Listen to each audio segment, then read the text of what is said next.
কেউ যদি আপনাকে একটা স্পেশাল গিফট দেয় সেটা যদি আপনি যত্ন না নেন তাহলে কতটা খারাপ লাগে, তাই না? এই জন্য আমি এটাকে স্পেশাল ভাবে যত্ন নেওয়ার ট্রাই করতেছি। আর এই গিফটটা কে দিয়েছে আর এটা আমার জন্য কতটা স্পেশাল সেটা নিয়ে থাকছে আমার এই ছোট্ট ব্লগটা।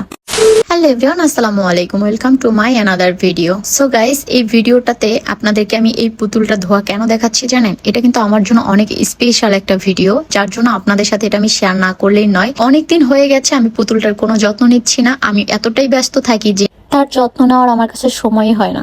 জায়গায় জায়গায় পুতুলটা পড়ে থেকে নষ্ট হয়ে যাচ্ছিল, অনেক ময়লা হয়ে গেছে পুতুলটা, যা পরিষ্কার করার জন্য উদ্যোগ নিয়ে নিচ্ছে আজকে। এটা আমাকে একজন স্পেশাল পার্সন দিয়েছে, সেটা নয় আমার কাছে কিন্তু এই পুতুলটা অনেক বেশি স্পেশাল। আর এই পুতুলটার নাম রেখেছি আমি বাবু। সো সবাই হয়তো এখন গেস করতে পারবেন যে বাবু আমি কাকে ডাকি, আর কে আমাকে এই পুতুলটা গিফট করেছে সেটাও গেস করতে পারবেন। যাই হোক গাইস, আপনাদের আর চিন্তা করতে হবে না, আমি বলে দিচ্ছি এই স্পেশাল পুতুলটা আমাকে কোন স্পেশাল পার্সন দিয়েছে। এই পুতুলটা আমাকে আমার বাবু দিয়েছে, মানে আপনাদের ভাইয়া আমাকে গিফট করেছে। ফার্স্ট যখন আমাদের রিলেশন হওয়ার কিছুদিন পরে হচ্ছে ফেব্রুয়ারি মাস পড়ে যায়। আর ফেব্রুয়ারি মাসে স্পেশাল কিছু ডে থাকে, আপনারাও জানেন, rose day, propose day, teddy day, chocolate day. আর এই স্পেশাল ডে গুলোর মধ্যে কিন্তু একটা ডে ছিল টেডি ডে। সেই টেডি ডেতেই কিন্তু সে আমাকে এই স্পেশাল টেডিটা গিফট করেছিল।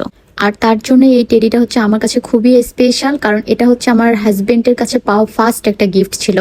আর সেই গিফটটারই আমি কোনো যত্ন নেই নাই, এটার জন্য আমি তার কাছেও বকা খেয়েছি। যাই হোক, এখন সেটাকে আমি যত্ন নেওয়ার ট্রাই করতেছি। আমি এটা অনেক ময়লা হয়ে গেছিল, যার জন্য এটাকে খুব সুন্দর করে হচ্ছে গোসল করাই দিচ্ছিলাম এবং এটাকে পরিষ্কার করার চেষ্টা করতেছি। আপনারা দেখতেই পারবেন, এই যে গাইস দেখতেই পাচ্ছেন আপনারা, এটাকে আমি একদম সুন্দর করে ফেলছি। একদম অনেক ময়লা ছিল এটার মধ্যে, যেটা আমি একদম পরিষ্কার করে ফেলছি। এখন এটাকে আমি রোদে শুকাবো। হয়ে গেল আমার টেডি পরিষ্কার, আগের মতো হয়ে গেল। ওকে গাইস, বাই বাই, আবারও দেখা হবে নেক্সট কোনো ব্লগে। আল্লাহ হাফেজ।